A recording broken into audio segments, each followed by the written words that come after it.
bahasa kedua, bahasa nasional, dan juga bahasa asing. Jadi teman-teman, bahasa ibu adalah bahasa yang pertama kali dikuasai oleh anak.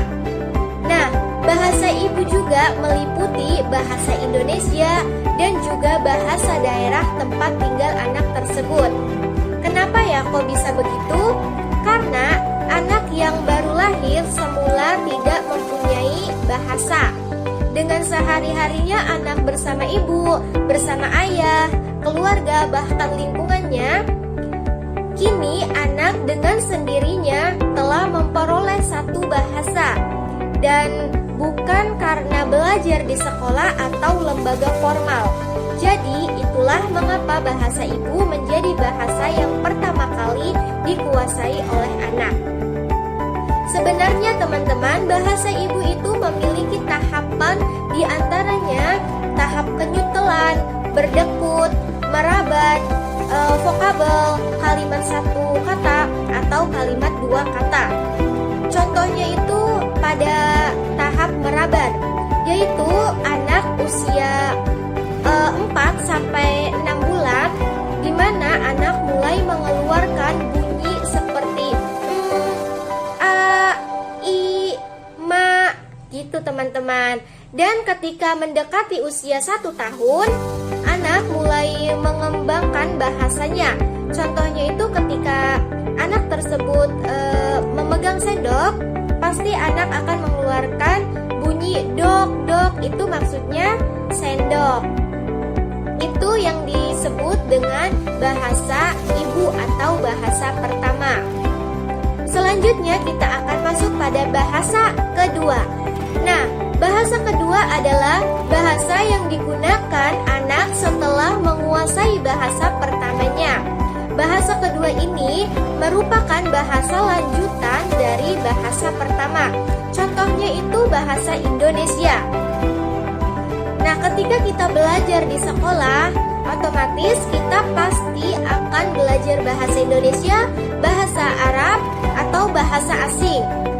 Itulah yang disebut dengan bahasa kedua. Selanjutnya adalah bahasa nasional. Nah, bahasa nasional adalah suatu bahasa atau varian bahasa. Secara alternatif, bahasa nasional itu merupakan sebuah penetapan yang digunakan atau diberikan kepada satu bahasa. Tujuannya itu mewakili identitas nasional suatu bangsa atau negara. Contohnya itu bahasa Indonesia. Selanjutnya, bahasa asing.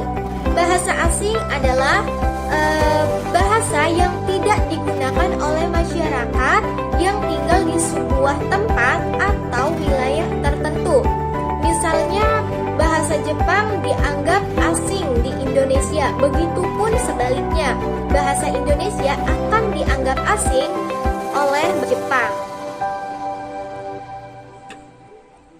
Baik teman-teman, selanjutnya di sini ada persamaan dan perbedaan antara keempat bahasa tersebut: bahasa asing, bahasa ibu, bahasa nasional, bahasa kedua.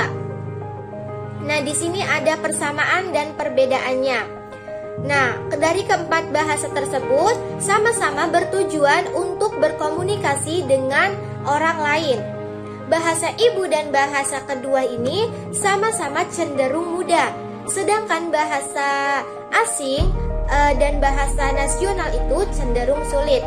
Bahasa asing dan bahasa nasional biasanya sama-sama dimulai dalam kegiatan akademis seperti sekolah atau perkuliahan. Nah teman-teman, jika dilihat dari perbedaannya, kita dapat mengkategorikan dari kapan dimulainya bahasa tersebut dan di mana bahasa tersebut digunakan. Nah, kalau bahasa ibu itu dimulai sejak kita masih bayi. Bahasa kedua biasanya dimulai ketika bersosialisasi dengan masyarakat luas atau sekolah. Kemudian bahasa ibu digunakan di daerah, sedangkan bahasa kedua digunakan di daerah atau nasional. Nah, bahasa asing itu digunakan di luar negeri, sedangkan bahasa nasional itu digunakan di beberapa negara. Jadi posisi bahasa Arab bagi pelajar Indonesia secara teoritis bahasa Arab termasuk bahasa asing. Sejajar dengan bahasa Inggris, bahasa Mandarin, bahasa Jepang, dan bahasa-bahasa lainnya. Kita masuk pada pengertian pemerolehan bahasa.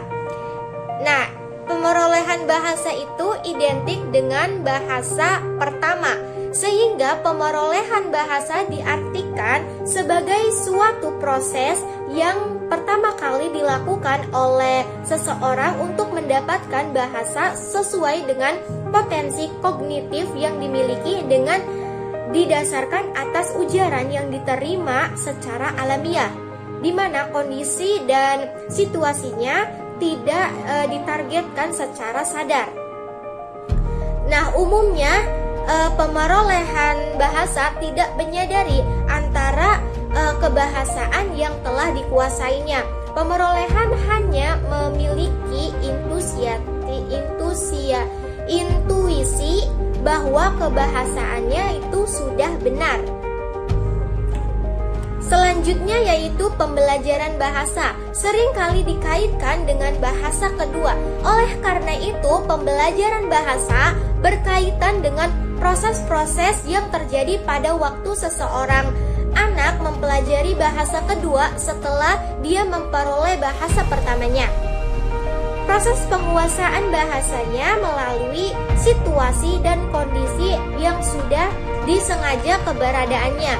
Pembelajaran bahasa mengarahkan pendidikan formal yang mengacu pada kurikulum dan diarahkan untuk mengembangkan kompetensi bahasa yang memperhatikan aturan. Selanjutnya yaitu ada persamaan dan perbedaan pemerolehan bahasa dan pembelajaran, yaitu persamaannya ada pada praktik, merupakan syarat wajib untuk memperoleh maupun pembelajaran bahasa dengan melakukan praktik bahasa sehingga anak memiliki kemampuan berbahasa. Persamaan yang kedua yaitu meniru. Dengan melakukan kegiatan meniru model yang ada di sekitar kita, itu juga berlaku bagi pemerolehan dan pembelajaran bahasa. Yang ketiga yaitu memahami. Nah, memahami ini baik pemerolehan dan pembelajaran bahasa dapat memahami terlebih dahulu sebelum ia menggunakannya. Nah, selanjutnya adalah perbedaan pemerolehan bahasa dan pembelajaran bahasa. Pemerolehan itu proses terjadi secara ambang sadar pada pemerolehan bahasa pertama. Terus komunikasi terjadi secara alamiah. Keberhasilan belajar juga bagi anak tidak mungkin dihindari. Pembelajar tidak dapat menyebut antara tata bahasa dan juga tidak diperkuat oleh pengajaran uraian tentang tata bahasa dan tidak ada koreksi.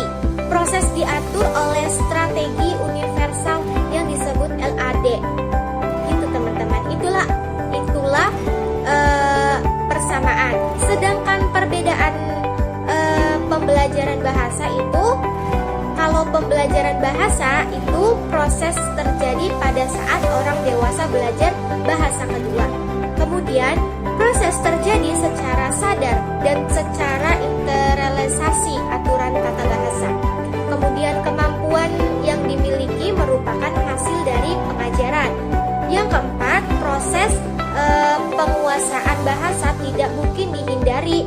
Kemudian selanjutnya pembelajaran memiliki rumusan-rumusan aturan tata bahasa. Nah, teman-teman, selanjutnya di sini ada pengertian dasar-dasar teoritis pengajaran bahasa. Dalam dasar-dasar teoritis pengajaran bahasa terbagi menjadi 3, yaitu ilmu jiwa atau yang sering kita sebut dengan psikologis. Yang kedua, ilmu bahasa atau yang sering kita sebut dengan ilmu linguistik. Yang ketiga adalah ilmu pedagogis. Nah, dalam ilmu jiwa atau psikologis menguraikan bagaimana orang belajar sesuatu. Dalam proses belajar mengajar ilmu jiwa terdapat unsur internal yang berkaitan mengenai bakat, minat, kemampuan, dan pengalaman terdahulu dalam diri pembelajar. Dan unsur eksternalnya itu berkaitan dengan lingkungan, buku, guru, dan lain-lain. Dalam ilmu jiwa juga terdapat dua mazhab yang berhubungan dengan belajar mengajar. Mazhab yang pertama yaitu mazhab behaviorisme.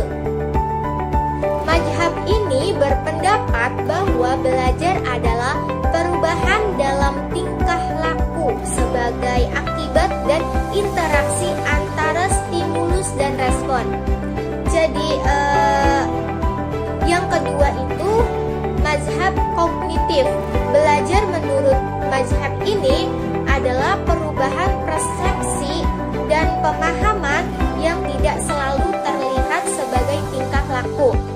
Maksudnya itu ketika seseorang menerima stimulus dari lingkungannya, dia akan melakukan pemilihan sesuai dengan minat dan keperluannya, menginterpretasikannya, kemudian menghubungkannya dengan pengalamannya terdahulu, baru setelah itu ia memilih alternatif respon yang paling sesuai. Sedangkan ilmu linguistik adalah ilmu yang memberikan informasi tentang seluk-beluk bahasa. Dalam linguistik terdapat dua aliran yang paling penting, yaitu aliran struktural dan aliran generatif transformasi. Beberapa teori bahasa menurut aliran struktural dapat disebutkan antara lain bahasa itu pertama-tama adalah ujaran atau lisan. Yang kedua yaitu kemampuan berbahasa diperoleh melalui kebiasaan yang ditunjang dengan latihan dan penguatan. Yang ketiga yaitu setiap bahasa memiliki sistemnya sendiri yang berbeda dari bahasa lain. Oleh karena itu, menganalisis suatu bahasa tidak bisa memakai kerangka yang digunakan untuk menganalisis bahasa lainnya. Yang keempat yaitu setiap bahasa memiliki sistem yang utuh dan cukup untuk mengekspresikan maksud dari penuturnya. Oleh karena itu, tidak ada satu bahasa yang unggul atas bahasa lainnya. Yang kelima yaitu suatu bahasa yang hidup berkembang mengikuti perubahan zaman, terutama karena terjadinya kontak dengan bahasa lain. Oleh karena itu, kaidah-kaidahnya pun bisa mengalami perubahan. Yang keenam yaitu sumber pertama dan utama kebakuan bahasa adalah penutur bahasa tersebut. Bukan karena lembaga ilmiah pusat bahasa atau aliran-aliran gramatika. Baik teman-teman, yang kedua yaitu aliran generatif transformasi. Kemampuan berbahasa dibagi menjadi dua yaitu kompetensi dan performasi. Di mana kompetensi itu adalah kemampuan ideal yang dimiliki oleh seorang penutur.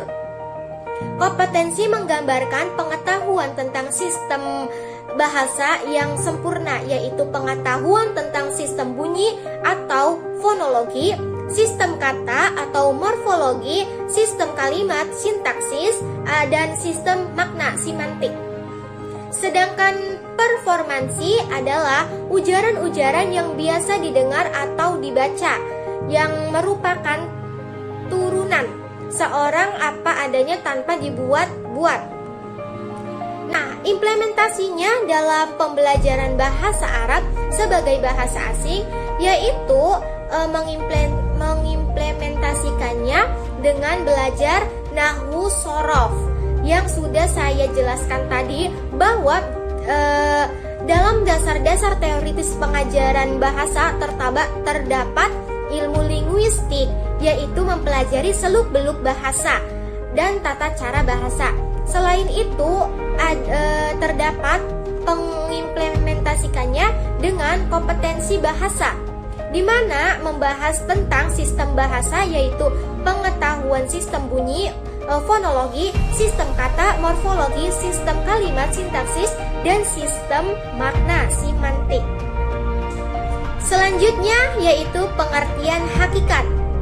Jadi, pengertian hakikat pembelajaran bahasa Arab sebagai bahasa asing dapat